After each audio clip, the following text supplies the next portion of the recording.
গল্পকথনে আপনাদের আমন্ত্রণ। পড়ছি হুমায়ূন আহমেদের মিসির আলির অমীমাংসিত রহস্য। আজ থাকছে এর প্রথম পর্ব। গল্প শুনতে ভালো লাগলে সাবস্ক্রাইব করার অনুরোধ রইল। আপনি কি ভূত দেখেছেন স্যার? ইংরেজিতে যাকে বলে স্পিরিট, ঘোস্ট, অ্যাস্ট্রাল বডি, মানে প্রেতাত্মার কথা বলছি, অশরীরী। মিসির আলি প্রশ্নটির জবাব দেবেন কিনা বুঝতে পারছেন না। কিছু মানুষ আছে যারা প্রশ্ন করে কিন্তু জবাব শুনতে চায় না, প্রশ্ন করেই হড়বড় করে কথা বলতে থাকে, কথার ফাঁকে ফাঁকে আবার প্রশ্ন করে, আবার নিজেই জবাব দেয়। মিসির আলির কাছে মনে হচ্ছে তার সামনের চেয়ারে বসে থাকা এই মানুষটি সেই প্রকৃতির। ভদ্রলোক মধ্যবয়স্ক, গোলাকার মুখে পুরুষ্ট গোঁফ, কুস্তিগির চেহারা। কথার মাঝখানে হাসার অভ্যাস আছে। হাসার সময় কোনো শব্দ হয় না, কিন্তু সারা শরীর দুলতে থাকে। ওসমান গনি নামের এই মানুষটির প্রধান বৈশিষ্ট্য অবশ্য নিঃশব্দে হাসার ক্ষমতা নয়। প্রধান বৈশিষ্ট্য হচ্ছে তার নিচের পাটির একটি এবং ওপরের পাটির দুটি দাঁত সোনা দিয়ে বাঁধানো। যে যুগে রুট ক্যানেলিংয়ের মতো আধুনিক দন্তচিকিৎসা শুরু হয়েছে, সেই যুগে কেউ সোনা দিয়ে দাঁত বাঁধায় না। এই ভদ্রলোক বাঁধিয়েছেন। ধবধবে সাদা দাঁতের মাঝে ঝকঝকে তিনটি সোনালি দাঁত। কথা বলছেন না কেন স্যার? ভূত কি কখনো দেখেছেন? জি না। না দেখাই ভালো। আমি একবার দেখেছিলাম, এতেই অবস্থা কাহিল। ঘাম দিয়ে জ্বর এসে গিয়েছিল, 1 সপ্তাহের উপরে জ্বর, পায়ের পাতা চুলকাতো। ডাক্তার পরীক্ষা করে বলল অ্যালার্জি। ডাক্তারদের কারবার দেখুন। আমি বললাম ভূত দেখে জ্বর এসে গেছে, তারপরেও ডাক্তার বলে অ্যালার্জি। অ্যান্টিহিস্টামিন দিয়েছিল। অ্যান্টিহিস্টামিন কি ভূতের ওষুধ? আপনি বলেন। মিসির আলি বললেন, আজ আমার একটু কাজ ছিল, বাইরে যাব। আপনি বরং অন্য একদিন আসুন, আপনার গল্প শুনব। 10 মিনিট লাগবে স্যার, ভূতের গল্পটা বলেই চলে যাব। আমার সঙ্গে একটা মাইক্রোবাস আছে, আপনি যেখানে যেতে চান আপনাকে নামিয়ে দিয়ে যাব। Recondition microbus. গত আগস্ট মাসে কিনেছি, 2,25,000 নিয়েছে। মিসির আলি দীর্ঘ নিঃশ্বাস ফেলে বললেন, আপনি কি খুব অল্প কথায় আপনার ভূত দেখার গল্প বলতে পারবেন? যদি পারেন তাহলে বলুন, গল্প শুনব। খুব যে আগ্রহ নিয়ে শুনব তা না। অল্পবয়স্ক ছেলেমেয়েরা ভূতের গল্প খুব আগ্রহ নিয়ে শোনে। আমার বয়স 51। তার চেয়েও বড় কথা, ভূত প্রেতের ব্যাপারে আমার উৎসাহ কম। আমারও কম, খুবই কম। গল্পটা বলে চলে যাই স্যার। আচ্ছা বলুন, আপনি কি এই গল্প শোনাতেই এসেছেন? That's correct sir. আপনার ঠিকানা পেয়েছি আমার ভাগ্নির কাছ থেকে। সে বইটই পড়ে। বই পড়ে তার ধারণা হয়েছে আপনি দারুণ বুদ্ধিমান। অনেক বড় বড় সমস্যা নাকি আপনি সমাধান করেছেন। তখন ভাবলাম, যাই, ভদ্রলোককে দেখে আসি। বুদ্ধিমান লোকের সঙ্গে কথা বলেও আনন্দ। গাধা টাইপের লোকের সঙ্গে অবশ্যই কথা বলে আনন্দ পাওয়া যায়। যাদের বুদ্ধি মাঝামাঝি, এদের সঙ্গে কথা বলে কোনো আনন্দ নেই। আমি আশায় বিরক্ত হননি তো? না, বিরক্ত হয়নি। আপনার কি কোনো সমস্যা আছে? না, কোনো সমস্যা নেই। প্রথম দিন ভূত দুটাকে দেখে ভয় পেয়ে জ্বর হয়েছিল, এখন আর হয় না। প্রায় দেখেন? জি না, প্রায় দেখি না, ধরেন মাসে 2 মাসে একবার। এরা আপনাকে ভয় দেখায়? না, ভয় দেখায় না। গল্পটা তাহলে বলি। সংক্ষেপ করে বলুন, আমার এক জায়গায় যেতে হবে। আপনি স্যার কোনো চিন্তা করবেন না, আমার মাইক্রোবাস আছে, গত আগস্ট মাসে কিনেছি, 1980 মডেল। মাইক্রোবাসের কথা আগে একবার শুনেছি। ভূতের কথা কি বলতে চাচ্ছিলেন বলুন। ও হ্যাঁ, আমার হচ্ছে স্যার বিরাট ফ্যামিলি, 5 মেয়ে, সব কটার চেহারা খারাপ। মার মতো মোটা, কালো, দাঁত উঁচু, একটারও বিয়ে হয়নি। এদিকে আবার আমার ছোট বোনটি মারা গেছে। তার 3 মেয়ে 1 ছেলে উঠে এসেছে আমার বাড়িতে, গোদের উপর বিস্ফোরা। আমার মা, এক খালাও সঙ্গে থাকেন। বাড়ি ভর্তি মেয়ে। এক গাদা মেয়ে থাকলে যা হয়, দিন রাত ক্যাচক্যাচ ক্যাচক্যাচ। সন্ধ্যার পর থেকে শুরু হয় ভিসিআর। রোজ রাতে এরা 2টা করে ছবি দেখে।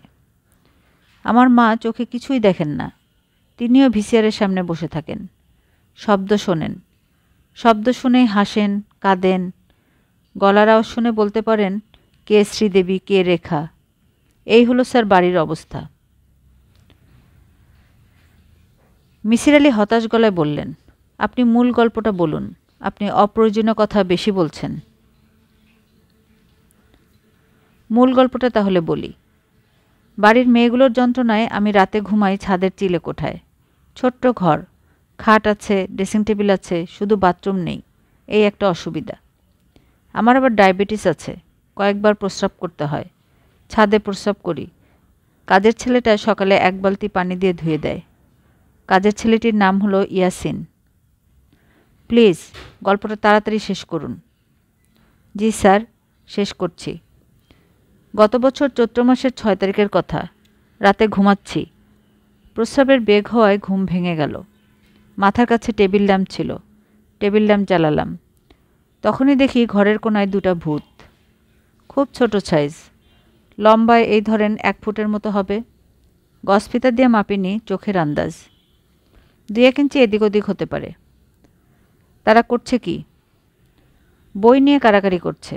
একজনের হাতে সবুজ মলাটের ময়লা একটা বই, অন্যজন সেই বই কেড়ে নেওয়ার চেষ্টা করছে। খিসখিস খিসখিস করে কথা বলছে। আমি ওদের দিকে তাকাতেই কথা বন্ধ করে ফেলল। আমি তখনও ভয় পাইনি, কারণ হঠাৎ ঘুম ভেঙেছে তো, এরা যে ভূত এইটাই বুঝিনি। কাজেই ধমকের মতো বললাম, এই এই। তখন কি হলো? ধমক শুনে হাত থেকে বই ফেলে দিল, তারপর মিলিয়ে গেল। তখন বুঝলাম এরা ভূত, ছোট সাইজের ভূত। তখন ভয় লাগলো, জ্বর এসে গেল। তখন কি হলো? ধমক শুনে হাত থেকে বই ফেলে দিল, তারপর মিলিয়ে গেল। তখন বুঝলাম এরা ভূত, ছোট সাইজের ভূত। তখন ভয় লাগলো, জ্বর এসে গেল। এ আপনার গল্প? জি। আচ্ছা ঠিক আছে, চলুন এখন উঠি। ইন্টারেস্টিং লাগছে না স্যার? জি, ইন্টারেস্টিং। ভূত এত ছোট সাইজের হয় তাই জানতাম না। একটার আবার থুতনিতে অল্প দাড়ি, ছাগলা দাড়ি। আসুন আমরা উঠি। ওসমান গনি উঠলেন, মনে হলো খুব অনিচ্ছায় উঠলেন। তার আরও কিছুক্ষণ বসার ইচ্ছা ছিল। মিসির আলি ঘরে তালা দিতে দিতে দীর্ঘ নিঃশ্বাস ফেললেন। ওসমান গনির কথাবার্তা থেকে পরিষ্কার হয়ে গেছে এই লোক তার ছোট ভূতের গল্প বলার জন্য বারবার আসবে, নানানভাবে তাকে বিরক্ত করবে। একদল মানুষ আছে যারা অন্যদের বিরক্ত করে আনন্দ পায়, ইনিও মনে হচ্ছে সেই দলের। স্যার বলুন। ভূতদের ওই বইটা ড্রয়ারে তালাবদ্ধ করে রেখে দিয়েছি। খুব ভালো করেছেন, এই বই তালাবদ্ধ থাকাই ভালো। একদিন আপনাকে দেখাতে নিয়ে আসব। কোনো প্রয়োজন নেই। মানুষের বই আমার আগ্রহ আছে, ভূতের বইয়ের প্রতি আমার আগ্রহ নেই। আমারও নেই, এই জন্য ড্রয়ারে তালাবদ্ধ করে রেখে দিয়েছি, উল্টেও দেখিনি। তার উপর স্যার বইটা থেকে দুর্গন্ধ আসে, গৌমূত্রের গন্ধের মতো গন্ধ। ভদ্রলোক আনন্দিত ভঙ্গিতে হাসলেন। মনে হচ্ছে বইটি থেকে গৌমূত্রের গন্ধ আসায় তিনি আনন্দিত। মিসির আলি মনে বিরক্তি চেপে রাখতে পারলেন না, কঠিন গলায় বললেন, চলুন রওনা হওয়া যাক, আমার জরুরি কাজ আছে। জি আচ্ছা, কাজের সঙ্গে আপোষ নেই, আগে কাজ তারপর অন্য কথা। আমি তাহলে কাল আসি? কাল আসার কি দরকার আছে? দরকার আছে স্যার। ভূতের গল্পটা ভালো মতো বলা হয় নাই। ওরা আমার সঙ্গে কী সব কথাবার্তা বলে, একটা আছে ফাজিল ধরনের, আমাকে ডাকে ছোট মামা। ভাই শুনুন, আমার কাছে আসার আর দরকার নেই, আমি নিজে অসুস্থ, বিশ্রাম করছি। আপনি তো স্যার বিশ্রামই করবেন, বিছানায় লম্বা হয়ে শুয়ে থাকবেন, আমি পাশে বসে গল্প বলবো। আপনি দয়া করে আর আসবেন না, আমি একা একা বিশ্রাম করতে পছন্দ করি। জি আচ্ছা, আসবো না। শুধু যদি স্যার আমাকে একটা উপদেশ দেন, কাগজে লিখে দেন তাহলে খুব ভালো। উপদেশটা মানিব্যাগে রেখে দেব। মিসির আলি হতভম্ব গলায় বললেন, কি উপদেশ? লিখবেন, ওসমান গনি, আপনার মৃত্যু হবে পানিতে ডুবে, খুব সাবধান, খুব সাবধান। এই লিখে আপনার নামটা সই করবেন। আমি আপনার কথাবার্তা কিছুই বুঝতে পারছি না। এসব কথা আমি কেন লিখব? অকারণে লিখতে বলছি না স্যার, কারণ আছে। যে ভূতটা আমাকে ছোট মামা ডাকে সে আমাকে বলেছে আমার মৃত্যু হবে পানিতে ডুবে। আমাকে সাবধান করে দিয়েছে। ভূতের কথা কে বিশ্বাস করে বলুন? কেউ বিশ্বাস করে না, আমিও করি না। এখন যদি আপনি দয়াপরবশ হয়ে লিখে দেন, দেখুন ওসমান গনি সাহেব, এ জাতীয় কথা আমি কখনো লিখব না। চলুন আমরা ঘর থেকে বের হই। আকাশের অবস্থা ভালো না, ঝড় বৃষ্টি হবে। লেখাটা না দিলে আমি স্যার যাব না। লিখে দিলে আর কোনো দিন এসে বিরক্ত করব না। আমি স্যার এক কথার মানুষ। মানিব্যাগটা খুললেই আপনার লেখাটা চোখে পড়বে, তখন সাবধান হয়ে যাব। পানির ধারি কাছে যাব না। এটা লিখে দিলে আপনি চলে যাবেন? জি। আর কোনো দিন আসবেন না? বললাম তো স্যার, আমি এক কথার মানুষ। বেশ, বসুন, লিখে দিচ্ছি। চা খেতে ইচ্ছা করছে। চিনি ছাড়া এক কাপ চা কি হবে? চা হবে না। আপনার কি প্যাড আছে স্যার? প্যাডে লিখে দিলে ভালো হয়। না, আমার প্যাড নেই।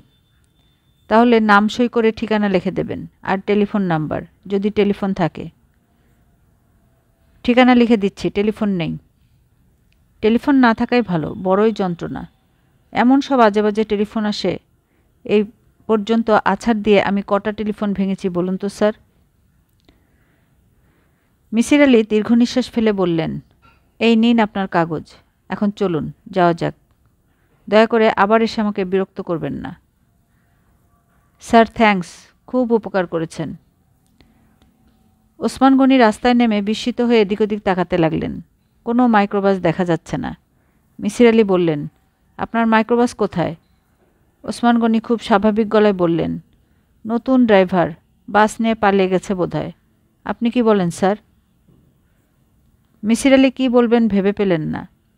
যে চায়ের দোকানের সামনে মাইক্রোবাসটি দাঁড়িয়েছিল সেই চায়ের দোকানিকে জিজ্ঞেস করা হলো। সে বলল তার দোকানের সামনে কখনোই কোনো মাইক্রোবাস দাঁড়িয়ে ছিল না।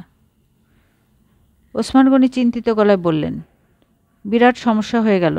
আমি এখন বাসায় যাব কি করে? আমার তো বাসার ঠিকানা মনে নেই। আমি আপনার কথা কিছুই বুঝতে পারছি না। বাসার ঠিকানা মনে নেই মানে?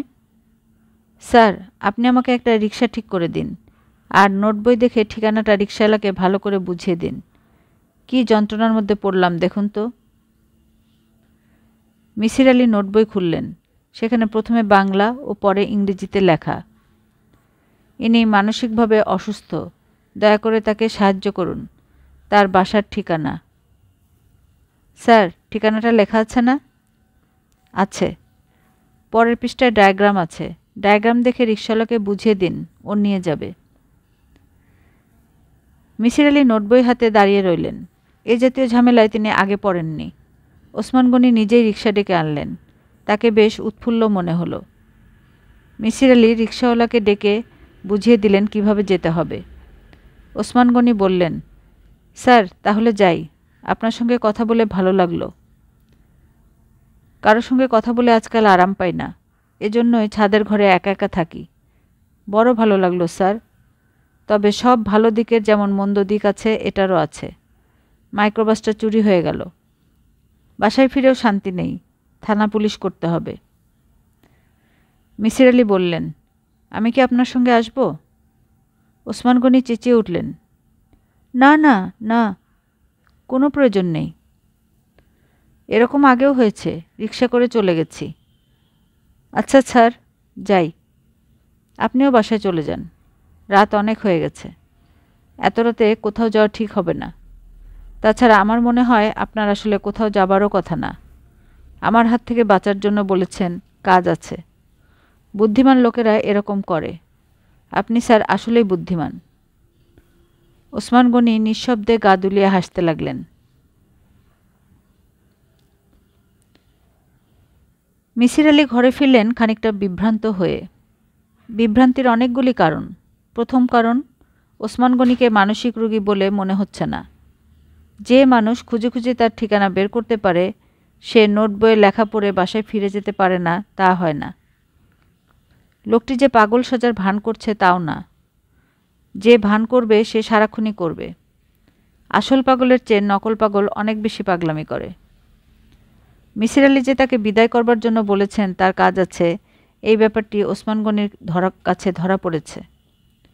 নকল পাগল হলে তা সে কখনো স্বীকার করত না, চেপে যেত। তাহলে কি দাঁড়াচ্ছে? রাতে ঘুমোতে যাবার সময় মিসির আলি বালিশের কাছে রাখা খাতায় পেন্সিলে অস্পষ্টভাবে লিখলেন, নাম ওসমান গনি, বয়স 50-এর কাছাকাছি, বিশেষত্ব 3টি সোনা বাঁধানো দাঁত, হাসেন কোনো রকম শব্দ না করে। 1. কেন এসেছিলেন বুঝতে পারা যাচ্ছে না। 2. অন্যরা দাবি করছে তিনি মানসিকভাবে অসুস্থ, তিনি নিজে দাবি করছেন না। 3.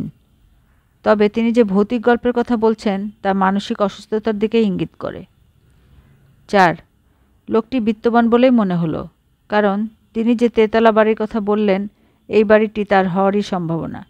নোটবইয়ের ঠিকানায় গুলশানের কথা লেখা। গুলশান বিত্তবানদের এলাকা। ভদ্রলোকের হাতে পাথর বসানো 3টি আংটি। ব্যবসায়ীরা সাধারণত পাথর টাথরে বিশ্বাসী হয়। তিনি সম্ভবত একজন ব্যবসায়ী। রাত 11:05 মিসির আলি বাতি নিভিয়ে ঘুমোতে গেলেন। কঠিন নিয়মে তিনি এখন নিজেকে বাঁধার চেষ্টা করছেন। ঘুম আসুক না আসুক রাত 11টা বাজতেই বাতি নিভিয়ে শুয়ে পড়বেন। ঘুম আনানোর যেসব প্রক্রিয়া আছে সেগুলো প্রয়োগ করবেন। তারপরেও যদি ঘুম না আসে কোনো ক্ষতি নেই। বিছানায় গড়াগড়ি করবেন। উঠবেন ভোর 5টায়। ঘুম পাড়িয়ে দেবার কোনো যন্ত্র আবিষ্কৃত হয়নি, কিন্তু ঘুম ভাঙানোর যন্ত্র আছে। তিনি 230 টাকা দিয়ে একটি অ্যালার্ম ঘড়ি কিনেছেন। এই ঘড়ি ভোর 5টায় এমন হইচই শুরু করে যে কার সাধ্য বিছানায় শুয়ে থাকে। বিজ্ঞানের এই সাফল্যের দিনে ঘুম আনার যন্ত্র বের হওয়া উচিত ছিল। অ্যালার্ম ঘড়ি যে হারে বিক্রি হয় ঘুম ঘড়িও সেই হারে বিক্রি হবে।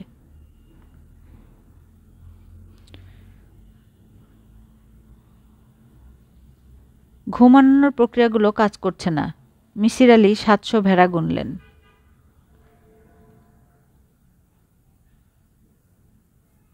তারপর মিসির আলি গল্প শুরু করলেন।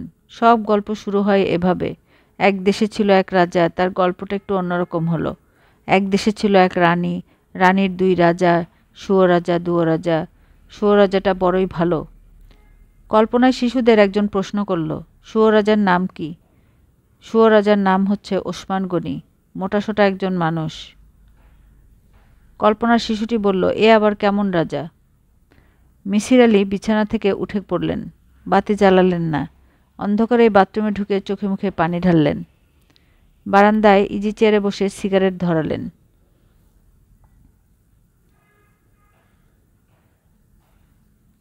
সিগারেট পুড়তে পুড়তে একসময় তার হাতেই নিভে গেল। তার ঘুম ভাঙল ভোর 5টায়। তিনি হাত মুখ ধুলেন। কেরোসিন কুকারে চা বানিয়ে খেলেন। খানিকক্ষণ ফ্রি হ্যান্ড এক্সারসাইজ করলেন। আত্মনিয়ন্ত্রিত জীবনযাপন পদ্ধতির অংশ। ডাক্তার বিশেষভাবে বলে দিয়েছেন। পাথরের মতো মুখ করে বলেছেন, মিসির আলি সাহেব, আপনার শরীরের কলকবজা সবই নষ্ট হয়ে গেছে। এটা কি আপনি জানেন?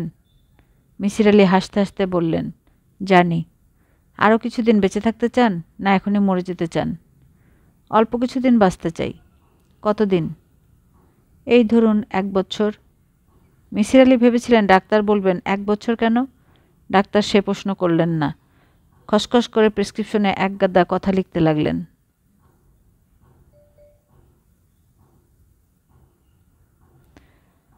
ভোরবেলা খোলা জায়গায় দাঁড়িয়ে 15 মিনিট ফ্রি হ্যান্ড এক্সারসাইজ হচ্ছে তার একটি। এক্সারসাইজের পর 1 ঘন্টা প্রাতঃভ্রমণের ব্যাপার আছে।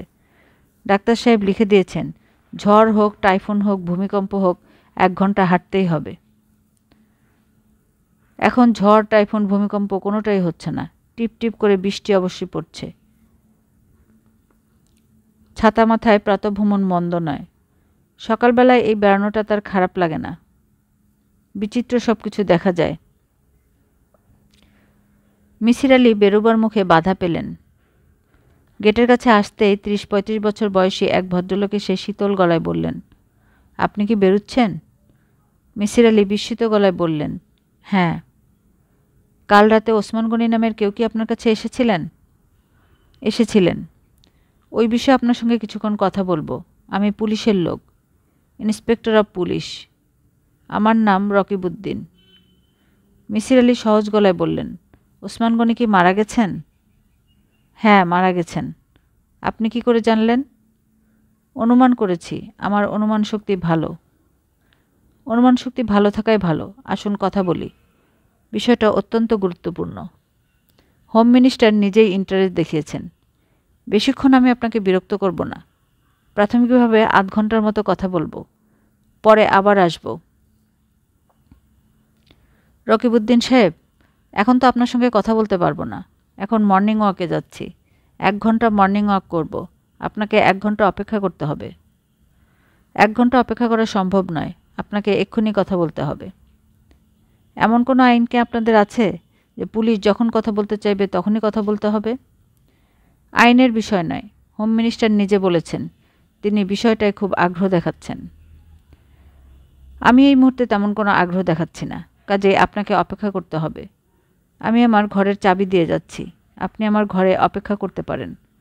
তবে আপনার যদি ধারণা হয় আমি পালিয়ে যেতে পারি, তাহলে আপনি আমার সঙ্গেও আসতে পারেন। ঠিক আছে, আমি অপেক্ষা করব। আপনি দেরি করবেন না। দিন, ঘরের চাবি দিন। মিসির আলি চাবি দিয়ে গেট খুলে রওনা হলেন। রাস্তার মোড় পর্যন্ত গিয়ে একবার পিছনে ফিরলেন। ইন্সপেক্টর সাহেব আগের জায়গায় চাবি হাতে দাঁড়িয়ে আছেন। ভদ্রলোকের মুখ শ্রাবণ মাসের আকাশের চেয়েও মেঘলা। বৃষ্টি জোরে সোরে পড়া শুরু করেছে। রাস্তায় নোংরা পানি। পায়ের গোড়ালি পর্যন্ত ময়লা পানিতে ডুবিয়ে প্রাতঃভ্রমণে যাবার কোনো মানে হয় না। তবু মিসির আলি যাচ্ছেন। সকালে খোলা হাওয়া গায়ে মাখাতে হবে। ১ বছর তাকে বেঁচে থাকতে হবে। দেখা যাক ডাক্তারের উপদেশ মেনে কতদূর কি হয়। আজ শরীর অন্য দিনের চেয়েও বেশি খারাপ লাগছে। চোখ জ্বালা করছে। কোনো কিছুর দিকে বেশি সময় তাকিয়ে থাকা যাচ্ছে না।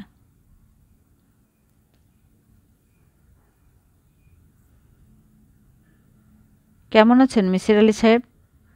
মিসির আলি তাকালেন। অপরিচিত একজন মানুষ। অপরিচিত মানুষদের প্রশ্নের জবাব খুব অল্প কথায় দিতে হয়, কিন্তু মিসির আলি একটা দীর্ঘ বাক্য বললেন। আমি ভালো না, শরীর নষ্ট হয়ে যাচ্ছে, মনও নষ্ট। অপেক্ষা করছি ঘন্টার জন্য। ঢং ঢং ঢং। ভাই যাই।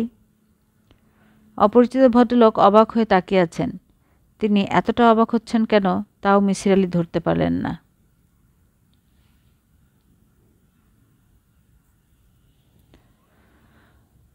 পুলিশের লোকদের বিব্রত করে সবাই বোধহয় এক ধরনের আনন্দ পায়। ১ ঘন্টার জায়গায় মিসির আলি ২ ঘন্টা দেরি করে ফেললেন। ভ্রমণ শেষ করে হোটেলে রহমানিয়ায় নাস্তা করলেন।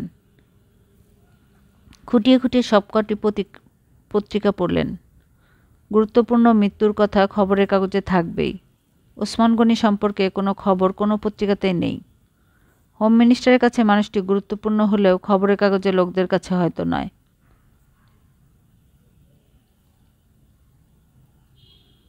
মিসির আলি ঘরে ঢুকতে ঢুকতে বললেন, ১ ঘন্টার কথা বলেছিলাম, একটু দেরি হলো। ইন্সপেক্টর রকিবউদ্দিন গম্ভীর গলায় বললেন, আপনি ১ ঘন্টা ২৫ মিনিট দেরি করেছেন। বোঝাই যাচ্ছে মানুষটি বিরক্ত। পুলিশের লোকদের বিরক্তি প্রকাশের ভঙ্গি অন্যদের মতো নয়। রকিবউদ্দিন তার বিরক্তি প্রকাশ করছেন ঘন ঘন নিঃশ্বাস ফেলে। রকিবউদ্দিনের সঙ্গে আরও একজনকে দেখা যাচ্ছে। সে মনে হচ্ছে পদমর্যাদায় ছোট। ঘরে আরও চেয়ার থাকতেও বসেছে মোড়ায়। তার হাতে কাগজ এবং কলম। মিসির আলি বললেন, আপনারা কি চা খাবেন? চা করি? চা খাবো না। আপনি আমার সামনে বসুন, কথার জবাব দিন। আপনি এমন ভঙ্গিতে কথা বলছেন যেন আমি একজন আসামি। আমি কি আসামি? খুন যখন হয় তখন খুনির পরিচিত সবাইকে আসামি ভেবে নিয়ে পুলিশ এগোয়। ওসমান গনি খুন হয়েছেন? আপনি প্রশ্ন করবেন না। প্রশ্ন করার কাজটা আমি করব, আপনি উত্তর দেবেন। বেশ, প্রশ্ন করুন। আপনি দাঁড়িয়ে না থেকে আমার সামনে চেয়ারটায় বসুন। চেয়ারে না বসে আমি বরং খাটে বসি। পা তুলে বসা আমার অভ্যাস। আপনারা শোবার ঘরে চলে আসুন। আমি খাটে পা তুলে বসবো, আপনারা চেয়ারে বসবেন। রকিবউদ্দিন কঠিন মুখে বললেন, আমি অন্যের শোবার ঘরে ঢুকি না। কথাবার্তা যা হবার এখানেই হবে। বেশ, প্রশ্ন করুন। রকিবউদ্দিনের সঙ্গের লোকটি খাতা এবং পেন্সিল হাতে তৈরি। মনে হচ্ছে শর্ট হ্যান্ড জানা কেউ।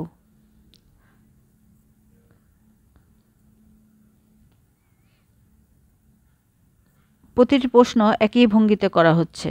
স্বরের ওঠানামা নেই, রোবট গন্ধি প্রশ্ন। ইন্সপেক্টর: মিসির আলি সাহেব। মিসির: জি। আপনি কি করেন? একসময় অধ্যাপনা করতাম, এখন কিছু করি না। কিছু না করলে আপনার সংসার চলে কি করে? আমার সংসার নেই, একা মানুষ, কোনো না কোনোভাবে চলে যায়। একা মানুষদেরও বেঁচে থাকার জন্য টাকা লাগে। সেই টাকাটা আসে কোত্থেকে? ওসমান গনির মৃত্যুর সঙ্গে আপনার এই প্রশ্নের কোনো সম্পর্ক ধরতে পারছি না। আপনি আমার প্রশ্নের জবাব দিন। আপনাকে সম্পর্ক খুঁজতে হবে না। বাজারে আমার লেখা কিছু বই আছে, পাঠ্য বই। বইগুলো থেকে রয়্যালটি পাই। বাড়ি ভাড়া কত দেন? আগে দিতাম 1500 টাকা, ইলেকট্রিসিটি এবং পানি সহ। এখন কিছু দিতে হয় না। দিতে হয় না কেন? বাড়িওয়ালা ভদ্রলোকের একটা সামান্য সমস্যার আমি সমাধান করেছিলাম। তারপর থেকে উনি ভাড়া নেন না। কী সমস্যা? ভৌতিক সমস্যা। ওর বাড়িতে ভূতের উপদ্রব ছিল, সেই উপদ্রব দূর করেছি। আপনি কি ভূতের ওঝা নাকি? আমি ভূতের ওঝা নই। অবশ্যই এক অর্থে ভূতের ওঝা বলতেও পারেন। কিছু মনে করবেন না, আপনার প্রশ্নের ধারা আমি বুঝতে পারছি না। ওসমান গনি সাহেব কি মাঝে মাঝে আমাকে অর্থ সাহায্য করতেন? না, গতকালই আমি তাকে প্রথম দেখি। আপনি বলতে চাচ্ছেন যে উনি আপনার কাছে এসেছিলেন? জি। উনি কখন এসেছিলেন আপনার কাছে? উনি রাত 8টার সময় এসেছিলেন, 9:30টায় চলে যান। ওর সম্পর্কে আপনি কি জানেন? আমি কিছুই জানি না। আপনি মিথ্যা কথা বললেন, কারণ উনি যে ব্যবসায়ী তা আপনি জানতেন। আপনার শোবার ঘরের বালিশের কাছে রাখা একটা খাতায় আপনি তার সম্পর্কে লিখেছেন। জেনে লিখিনি, অনুমান করে লিখেছি। আরেকটি কথা, খানিকক্ষণ আগে যে বললেন আপনি কারো শোবার ঘরে ঢোকেন না, তা ঠিক নয়। আপনি আমার অনুপস্থিতিতে আমার শোবার ঘরে ঢুকেছেন। সন্দেহজনক জায়গায় অনুসন্ধান চালানোর অধিকার পুলিশের আছে। তার জন্য সার্চ ওয়ারেন্ট লাগে। আপনার কি সার্চ ওয়ারেন্ট আছে? মিসির আলি সাহেব, আমার সার্চ ওয়ারেন্ট আছে। আমি কাঁচা কাজ কখনো করি না। দেখতে চান? দেখতে চাই না। বুঝতে পারছি আপনি সত্য কথা বলছেন। আর কি জানতে চান বলুন। ওসমান গনি সাহেব ঠিক কী কারণে এসেছিলেন? ঠিক কী কারণে এসেছিলেন তা আমার কাছে পরিষ্কার নয়। দুটো ছোট সাইজের ভূতের কথা বললেন। আমার কাছে মনে হলো তিনি মানসিকভাবে অসুস্থ। আপনার ধারণা উনি মানসিক রোগী? আমি পুরোপুরি নিশ্চিত নই, তবে সম্ভাবনা অবশ্যই আছে। তার হত্যাকারীর নাম তিনি আপনাকে বলে গেছেন? সেই নাম বলুন। আপনার কথায় আমি বিস্মিত বোধ করছি। এ ধরনের কোনো কথাই হয়নি। তাছাড়া শুধু শুধু তিনি আমাকে হত্যাকারীর নাম বলতে যাবেন কেন? এটা আমাদেরও প্রশ্ন। আচ্ছা, উনি যখন কথা বলছিলেন তখন কোনো বিশেষ কিছু কি আপনার নজরে পড়েছে? আমি খুব খুঁটিয়ে ওকে লক্ষ্য করিনি। তার সোনা বাঁধানো 3টা দাঁত দেখে বিস্মিত হয়েছি। এ যুগে সোনা দিয়ে কেউ দাঁত বাঁধায় না। উনি কি আপনাকে বললেন যে ওর দাঁত সোনা দিয়ে বাঁধানো, নাকি এও আপনার অনুমান?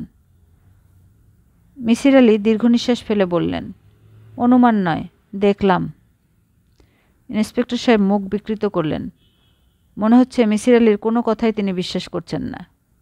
মিসির আলির কাছে মনে হলো পুরো ব্যাপারটা জট পাকিয়ে যাচ্ছে। একবার জট পাকাতে শুরু করলে জট পাকানোর প্রক্রিয়া দ্রুত ঘটতে থাকে। মিসির আলি বললেন, ওসমান গনি যে আমার কাছে এসেছিলেন এই তথ্য আপনি কোথায় পেলেন? ইন্সপেক্টর রকিবউদ্দিন যন্ত্রের মতো বললেন, ওর লেখার টেবিলে আপনার লেখা একটা চিরকুট ছিল। আপনার ঠিকানাও সেই চিরকুটে লেখা। দেখুন তো, এই হাতের লেখাটি আপনার? জি, আমার। চিরকুটে এই জাতীয় কথা আপনি কেন লিখলেন? উনি লিখতে বললেন বলেই লিখলাম। কেউ কিছু লিখতে বললে আপনি লিখে দেন? না, তা দেই না। তবে মানুষটা যদি উন্মাদ হয় এবং কিছু লিখে না দিলে যদি তার কাছ থেকে মুক্তি পাওয়ার কোনো উপায় না থাকে, তখন লিখে দিতে হয়। আমার পরিস্থিতিতে আপনি যদি পড়তেন তাহলে বুঝতেন। আপনি বলতে চাচ্ছেন ওসমান গনি একজন উন্মাদ? মানসিকভাবে সুস্থ না তো বটেই। ঠিক আছে, আপনি যা বলছেন লিখে নিচ্ছি এবং ধরে নিচ্ছি যা বলছেন সবই সত্য। মিথ্যা বলার আমার কোনো কারণ নেই। দেখুন মিসির আলি সাহেব, আমি 17 বছর ধরে পুলিশে চাকরি করছি। দীর্ঘ জীবনের অভিজ্ঞতায় দেখেছি কারণে মিথ্যা বলার চেয়ে অকারণে মিথ্যা বলতে মানুষ বেশি পছন্দ করে। আপনার অবজারভেশন ঠিক আছে। রকিবউদ্দিন উঠে দাঁড়াতে দাঁড়াতে বললেন, এখন আপনি আমার সঙ্গে চলুন। কোথায়? ওসমান গনি সাহেবের ডেড বডি দেখবেন।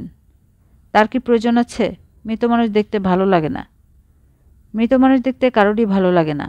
আপনাকে আমার সঙ্গে আসতে বলছি, আপনি চলুন। ঠিক আছে, চলুন।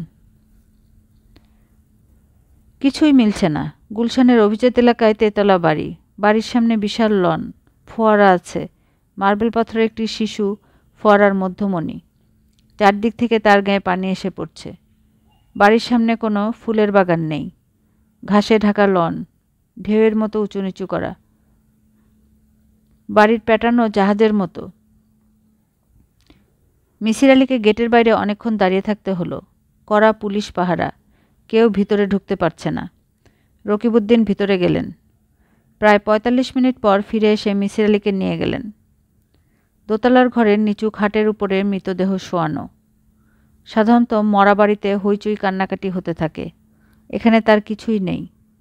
ঘরের এক কোণায় রাখা গদিয়াটা চেয়ারে একটি অল্পবয়সী মেয়ে পাথরের মতো মুখ করে বসে আছে। মেয়েটি এক দৃষ্টিতে মৃতদেহটির দিকে তাকিয়ে আছে। মেয়েটির মাথার চুল খুব লম্বা। গায়ে উজ্জ্বল সবুজ রঙের শাড়ি। খাটের এক কোণায় যিনি বসে আছেন তিনি সম্ভবত ডাক্তার। সাফারির পকেট থেকে স্টেথোস্কোপের মাথা বের হয়ে আছে। মৃত মানুষদের জন্য কোনো ডাক্তার প্রয়োজন হয় না। উনি কেন আছেন কে জানে। ঘরের ভিতর একজন পুলিশ অফিসার আছেন। তাকে একই সঙ্গে নার্ভাস এবং বিরক্ত মনে হচ্ছে। তিনি স্থির হয়ে 1 সেকেন্ডও দাঁড়াতে পারছেন না। সাধারণত মৃতদেহ চাদরে ঢাকা থাকে। এক্ষেত্রে তা করা হয়নি। মৃতদেহের মুখের উপর কোনো চাদর নেই। মিসির আলি বিস্মিত হয়ে তাকিয়ে আছেন। তার বিস্মিত হবার সঙ্গত কারণ ছিল।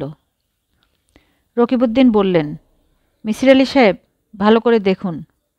উনি কি আপনার কাছে গিয়েছিলেন? না, উনি যাননি। দাঁত দেখার প্রয়োজন আছে? না, দাঁত দেখার প্রয়োজন নেই। যিনি আমার কাছে গিয়েছিলেন তিনি মোটাসোটা ধরনের খাটো মানুষ, গায়ের রং শ্যামলা। যিনি আপনার কাছে গিয়েছিলেন তিনি বলেছেন যে তার নাম ওসমান গনি? জি। গদিতে বসে থাকা মেয়েটি তীক্ষ্ণ গলায় বললেন, এখানে এত কথা বলছেন কেন? কথা বলার জায়গার তো অভাব নেই। রকিবউদ্দিন মিসির আলিকে সঙ্গে নিয়ে বের হয়ে এলেন। মিসির আলি বললেন, আমি কি চলে যাব? হ্যাঁ, চলে যাবেন। দরকার হলে আপনার সঙ্গে যোগাযোগ করব। দরকার হবে বলে মনে করছেন? রকিবউদ্দিন ভাবলেশীন গলায় বললেন, বুঝতে পারছি না। এটা একটা সিম্পল কেস অফ সুইসাইড। বাথরুমের ভিতর তাকে মৃত অবস্থায় পাওয়া গেছে। ভিতর থেকে দরজা বন্ধ ছিল। পুলিশের উপস্থিতিতে দরজা ভাঙা হয়। ও, আত্মহত্যা সম্পর্কে একটা নোট রেখে গেলে আর কোনো সমস্যা ছিল না। নোট টোট নেই, উল্টো আপনার সম্পর্কে আজগুবি কিছু কথা লেখা। আপনার তাহলে ধারণা হচ্ছে কথাগুলো আজগুবি? হ্যাঁ, তাই ধারণা হচ্ছে। পয়সা বেশি হলে মানুষ কিছু কিছু পাগলামি করে। এইসব কিছু করেছেন। একজন কাউকে আপনার কাছে পাঠিয়েছেন, সে গিয়ে বলেছে তার নাম ওসমান গনি। হতে পারে না? হ্যাঁ, হতে পারে। আচ্ছা, আপনি চলে যান। প্রয়োজন হলে আবার যোগাযোগ করব। তবে প্রয়োজন হবে বলে মনে হয় না। এটা একটা আত্মহত্যা। এ ব্যাপারে সবাই স্যাটিসফাইড। ফ্যামিলির তরফ থেকে তাই বলা হয়েছে। পোস্টমর্টেম হবে না? হওয়া তো উচিত। অপঘাতে মৃত্যুর সুরতহাল হতে হয়। তবে এরা হচ্ছে সমাজের মাথা। এদের জন্য নিয়মকানুন ভিন্ন। রকিবউদ্দিন গেট পর্যন্ত মিসির আলিকে এগিয়ে দিলেন। মিসির আলি বললেন, এদের আত্মীয়স্বজন কারোর সঙ্গে কি আমি কথা বলতে পারি? যে বাথরুমে উনি মারা গেলেন সেই বাথরুমটা দেখতে পারি? রকিবউদ্দিন বিরক্ত গলায় বললেন, কেন? এমনি, কারণ নেই কোনো। কৌতূহল বলতে পারেন। এইসব বিষয়ে কৌতূহল যত কম দেখাবেন ততই ভালো। বাড়িতে যান, আরাম করে ঘুমান। জি আচ্ছা। সবুজ শাড়ি পরা মেয়েটা কি ওর আত্মীয়? হ্যাঁ, আত্মীয়। নাদিয়া গনি, রবীন্দ্রসঙ্গীত করেন। নাম জানেন না? না। ওর সঙ্গে দুটো কথা বলতে পারলে। বাড়ি যান তো, যন্ত্রণা করবেন না। মিসির আলি বাড়ি ফিরে ঘুমিয়ে পড়লেন। অসময়ে দীর্ঘ ঘুম। ঘুম ভাঙল দুপুর 2টার দিকে। খিদেই প্রাণ বের হয়ে যাচ্ছে। খেতে হবে হোটেলে। বাইরে বেরোবার উপায় নেই। ঝমঝম করে বৃষ্টি পড়ছে। তিনি হাত বাড়িয়ে মাথার কাছে রাখা খাতাটা নিলেন। ওসমান গনি প্রসঙ্গে একটা কথা মনে হয়েছে। কথাটা লিখে রাখা দরকার। পাতা উল্টাতে লাগলেন। ওসমান গনি সম্পর্কে যে পাতায় লিখেছিলেন ওই পাতাটা ছেঁড়া। ইন্সপেক্টর রকিবউদ্দিন পাতাটা ছিঁড়ে নিয়ে গেছেন। সন্ধ্যার মধ্যে মিসির আলি আরও একটি তথ্য আবিষ্কার করলেন। তার বাড়ির গেটের বাইরে দাঁড়িয়ে একজন কেউ তার উপর লক্ষ্য রাখছে। পুলিশের লোক বলেই মনে হলো। সন্ধ্যার পর ডিউটি বদল হলো। অন্য একজন এলো। বৃষ্টি সমানে পড়ছে। বেচারাকে ছাতা মাথায় হাঁটাহাঁটি করতে হচ্ছে। কে জানে তাকে সারা রাতি এভাবে কাটাতে হবে কি না। রাত 9টার দিকে বৃষ্টি একটু ধরে এলে মিসির আলি রাতের খাবার খেতে বের হলেন। ছাতা মাথায় লোকটি নিরীহ ভঙ্গিতে চট করে গলিতে ঢুকে পড়ল। মিসির আলিও সেই গলিতে ঢুকলেন। ভেবাচেকা খাওয়া লোকটির কাছে গিয়ে বললেন, আপনি কি আমার উপর লক্ষ্য রাখছেন? সে বেশ কিছুক্ষণ চুপ করে থেকে বলল, জি না স্যার। আপনি পুলিশের লোক তো? জি স্যার, আমি পুলিশের লোক। তবে আমি আপনার উপর লক্ষ্য রাখছি না। বিশ্বাস করুন স্যার। বিশ্বাস করছি। আমি হোটেল রহমানিয়ায় ভাত খেতে যাচ্ছি। আপনি আমার সঙ্গে আসতে পারেন। আমি স্যার খেয়ে এসেছি। মিসির আলি লম্বা লম্বা পা ফেলে হোটেলের দিকে রওনা হলেন। তাকে তেমন চিন্তিত মনে হলো না, যদিও চিন্তিত হবার কথা। পুলিশের একজন লোক সারাক্ষণ তার ঘরের দিকে লক্ষ্য রাখবে, এটা স্বস্তিবোধ করার মতো কোনো ঘটনা নয়। নিতান্ত সম্পর্কহীন একটা লোক তার সম্পর্কে ডায়েরিতে কেন লিখবে? ওসমান গনি সেজে কেনই বা একজন তার সঙ্গে দেখা করতে আসবে? একটা সময় ছিল যখন এ জাতীয় সমস্যা নিয়ে ভাবতে ভালো লাগতো। এখন লাগে না, ক্লান্তি বোধ হয়। তিনি সারা জীবন বিশ্বাস করে এসেছেন পৃথিবীতে জটিল সমস্যা বলে কিছু নেই। পৃথিবীর নিজস্ব এক ধরনের সারল্য আছে। সে কারণেই পৃথিবীর সব সমস্যাই সরল সমস্যা। কিন্তু আসলে কি তাই? তার ভাবতেও ভালো লাগছে না। ওসমান গনির বিষয়টা নিয়ে তেমন কৌতূহলও কেন জানি বোধ করছেন না। ওসমান গনি ধনবান এবং সম্ভবত ক্ষমতাবান একজন মানুষ ছিলেন। জীবনে যা পাওয়ার সব পেয়ে যাবার পর আত্মহনন করলেন। ঘটনাটা ঘটাবার আগে ছোট্ট একটা রসিকতা করলেন। এর বেশি কি? মৃত্যু কিভাবে হলো আগামীকালের খবরের কাগজ পড়ে জানা যাবে। কিংবা কে জানে, খবরের কাগজে হয়তো কিছু থাকবে না। ক্ষমতাবান মানুষদের কোন খবরটি পত্রিকায় যাবে কোনটি যাবে না তাও তারা ঠিক করে দেন। মিসির আলি ভাত, ডাল এবং 1 পিস ইলিশ মাছ দিয়ে রাতের খাবার শেষ করলেন। ইলিশ মাছ খাওয়াটা ঠিক হয়নি। গলায় কাঁটা বিঁধে গেছে। ঢোক গিললেই কাঁটার অস্তিত্ব টের পাওয়া যায়। এমনিতে কিছু বোঝা যায় না। মুশকিল হচ্ছে গলায় কাঁটা বিঁধলেই অকারণ কিছুক্ষণ পরপর ঢোক গিলতে ইচ্ছা করে। বাসায় ঢোকবার মুখে বাড়িওয়ালার ছেলের বউ দিলরুবার সঙ্গে দেখা। দিলরুবা বারান্দায় দাঁড়িয়ে বৃষ্টি দেখছে। মিসির আলি লক্ষ্য করলেন এই মেয়েটি বৃষ্টি দেখতে পছন্দ করে। বৃষ্টি হলেই মেয়েটাকে তিনি বারান্দায় দেখেন। দিলরুবা খুশি খুশি গলায় ডাকল, মিসির চাচা, আপনার কি হয়েছে বলুন তো? কিছু হয়নি, কি হবে? আজ সকালে বাবার সঙ্গে আপনার দেখা হয়েছিল। আপনি বাবাকে চিনতে পারেননি। হড়বড় করে একগাদা কথা বলেছেন।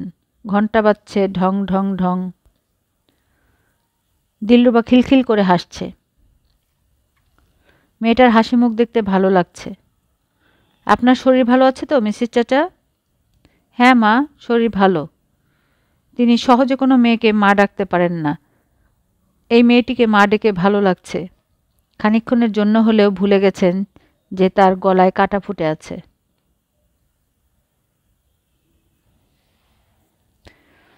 বিশিষ্ট বেহালাবাদক শিল্পপতি ওসমান গনির মর্মান্তিক মৃত্যু। Staff reporter. বিশিষ্ট বেহালাবাদক শিল্পপতি জনাব ওসমান গনি গত 12 জুন রাত 3টায় গুলশানস্থ বাসভবনে মর্মান্তিক মৃত্যুবরণ করেন।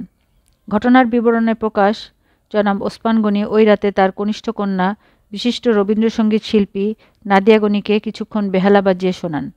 অতঃপর তাকে বলেন, বড় ধরনের দুঃসংবাদের জন্য সবাইকে সবসময় মানসিকভাবে প্রস্তুত থাকতে হয়। কন্যা এই পর্যায়ে জানতে চান তিনি এ জাতীয় কথা কেন বলছেন।